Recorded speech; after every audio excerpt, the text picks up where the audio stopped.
B. स्वतंत्रता संग्राम का द्वितीय चरण 1905 ईस्वी से 1919 ईस्वी तक।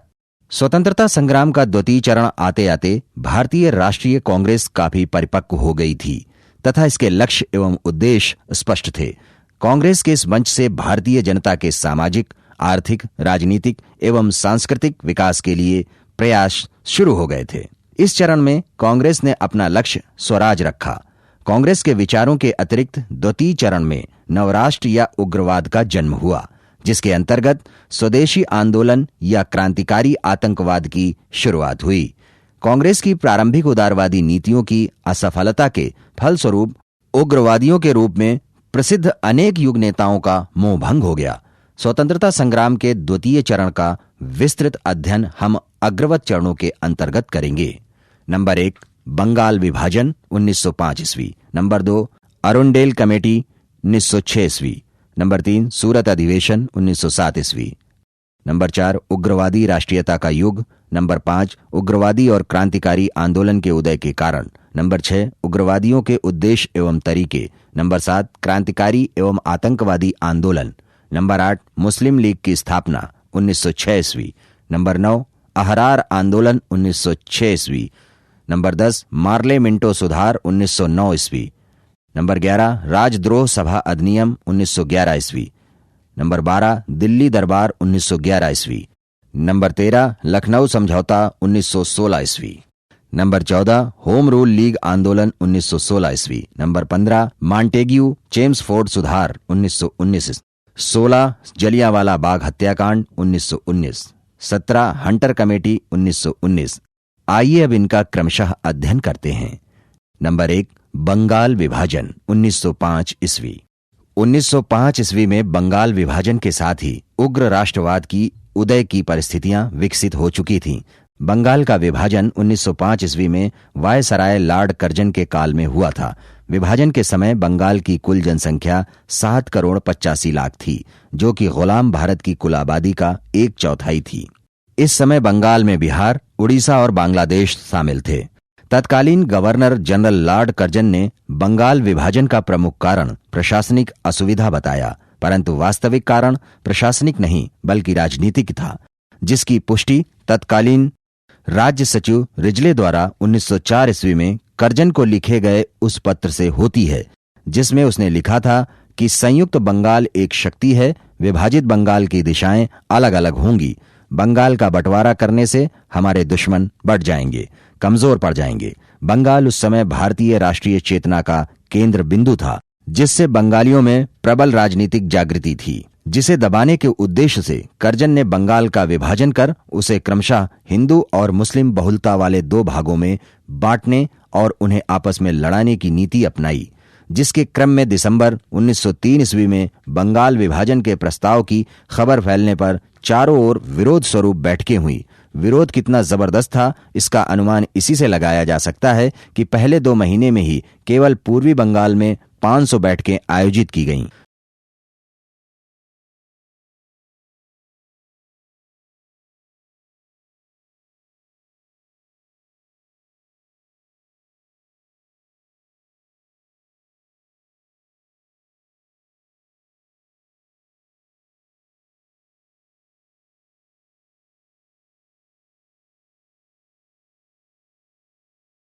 गोपाल कृष्ण गोखले ने स्वदेशी एवं बहिष्कार आंदोलन का समर्थन किया तथा उग्रवादी दल के नेता तिलक, विपिन चंद्र पाल, लाला लाजपत राय एवं अरविंद घोष ने पूरे देश में इस आंदोलन को फैलाना चाहा।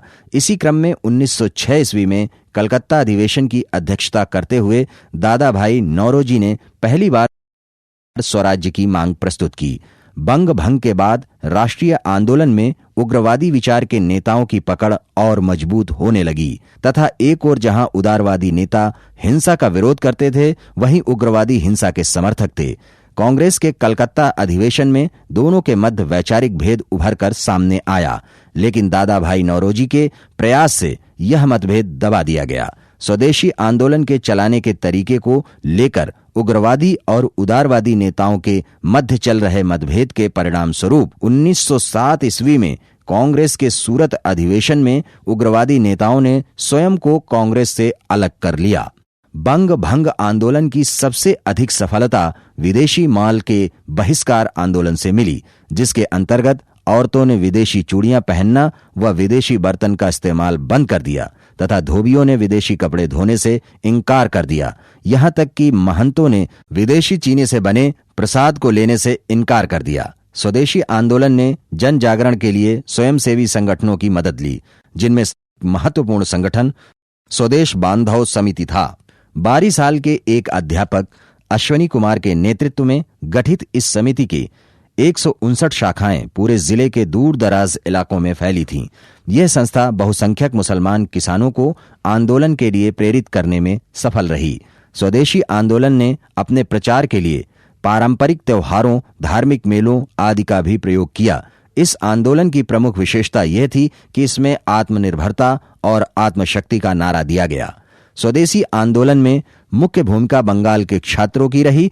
इस समय बंगाल सरकार के कार्यवाहक मुख्य सचिव कार्लाइल ने कलेक्टरों के पास पत्र भेजकर कॉलेज के छात्रों को आंदोलन में भाग लेने से रोका और आदेश दिया कि यदि छात्र नहीं मानते हैं तो उनकी सरकारी सहायता बंद कर दी जाए।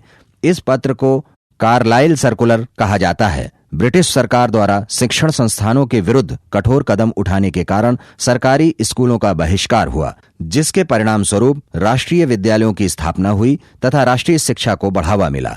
इसी क्रम में छात्रों को कॉलेजों से निकालने तथा जुर्माना लगाने के कारण उन्होंने सरकारी दमन का मुकाबला करने के लिए एंटी सर्कुलर सोसाइटी की स्थापना की, जिसके सचिव छात्र नेता सचिंद्र प्रसाद बसु चुने गए। बंगाल में राष्ट्रीय शिक्षा को फैलाने में सबसे बड़ा कार्य छात्र संगठन डॉन सोसाइटी ने किया। स्वदेशी आंदोलन के अंतर्गत राष्ट्रीय शिक्षा के क्षेत्र में सर्वप्रथम 8 नवंबर 1905 ईस्वी को रंगपुर नेशनल स्कूल की स्थापना हुई। इसी क्रम में टैगोर के शांति निकेतन की तर्ज पर 14 अगस्त 1906 ईस्वी को बंगाल नेशनल कॉलेज और स्कूल की स्थापना की गई। 15 अगस्त 1906 ईस्वी को सद्गुरु दास बनर्जी ने राष्ट्रीय शिक्षा परिषद की स्थापना की और इसी कड़ी में आचार्य पीसी राय ने बंगाल केमिकल्स एवं फार्मास्यूटिकल्स की स्थापना की। स्वदेशी आंदोलन का सबसे अधिक प्रभाव सांस्कृतिक क्षेत्र पर पड़ा। यह समय बंगाल साहित्य, विशेष रूप से काव्य के लिए स्वर्णकाल था। रविंद्रनाथ टैगोर, द्विजेंद्र लाल राय आदि के गीत आंदोलनकारियों के लिए प्रेरणा स्रोत बने। इसी क्रम में टैगोर ने आमार सोनार बांग्ला नामक गीत लिखा था, जो 1971 ईस्वी में बांग्लादेश का राष्ट्रीय गीत बना। इस आंदोलन की महत्वपूर्ण विशेषताओं में एक विशेषता महिलाओं का इस आंदोलन में सक्रिय रूप से भाग लेने की थी। इस आंदोलन में पहली बार औरतें घर से बाहर निकलीं, प्रदर्शन में भाग लेने लगीं, परंतु यह आंदोलन बंगाल के किसानों को प्रभावित नहीं कर सका। केवल वारीसाल ही इसका अपवाद रहा। प्रमुख रूप से यह आंदोलन शहरों के उच्च एवं मध्यम वर्ग तक ही सीमित रहा। इस आंदोलन में बहुसंख्यक मुसलमानों ने भाग नहीं लिया। तत्कालीन समय में बंगाल के अधिकतर भूस्वामी हिंदू थे और मुसलमान खेतिहर मजदूर। अंग्रेजों ने सांप्रदायिकता का सहारा लेते हुए ढाका के नवाब सलीमुल्लाह का इस्तेमाल स्वदेशी आंदोलन के विरोधी के रूप में किया गया। बहिष्कार व स्वदेशी आंदोलन अपने तत्कालीन लक्ष्य की पूर्ति करने में असफल रहा, क्योंकि इस अवसर पर बंगाल का विभाजन समाप्त नहीं किया गया।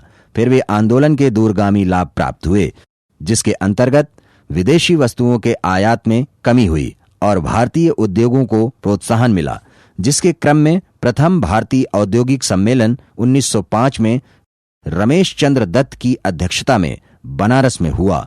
1908 ईस्वी के मध्य तक आते आते स्वदेशी आंदोलन की ऊर्जा खत्म हो गई, जिसका मुख्य कारण था आंदोलन के 9 बड़े नेता का गिरफ्तार होना या निर्वासित किया जाना, जिनमें तिलक को 6 वर्ष की कैद, अश्विनी कुमार दत्त और कृष्ण कुमार मिश्र को निर्वासित कर दिया गया। पंजाब के अजीत सिंह और लाला लाजपत राय को निर्वासित किया गया तथा मद्रास के चिदंबरम पिल्ले एवं आंध्र के हरि सर्वोत्तम राव को गिरफ्तार कर लिया गया। इनके अतिरिक्त अरविंद घोष एवं विपिन चंद्र पाल ने सक्रिय राजनीति से संन्यास ले लिया। बंग भंग आंदोलन के दमन के परिणाम स्वरूप उग्र राष्ट्रीयता का उदय हुआ। वारीसाल सम्मेलन 1906 में एस अब्दुल रसूल ने कहा था, पिछले 50 से 100 सालों में हम जो हासिल नहीं कर सके वह हमने इन 6 महीनों में हासिल कर लिया है। इस प्रकार स्वदेशी आंदोलन उपनिवेशवाद के खिलाफ पहला सशक्त राष्ट्रीय आंदोलन था, जिसने आगामी संघर्ष की रूपरेखा तैयार की तथा भावी संघर्ष का बीज बोकर ही खत्म हुआ।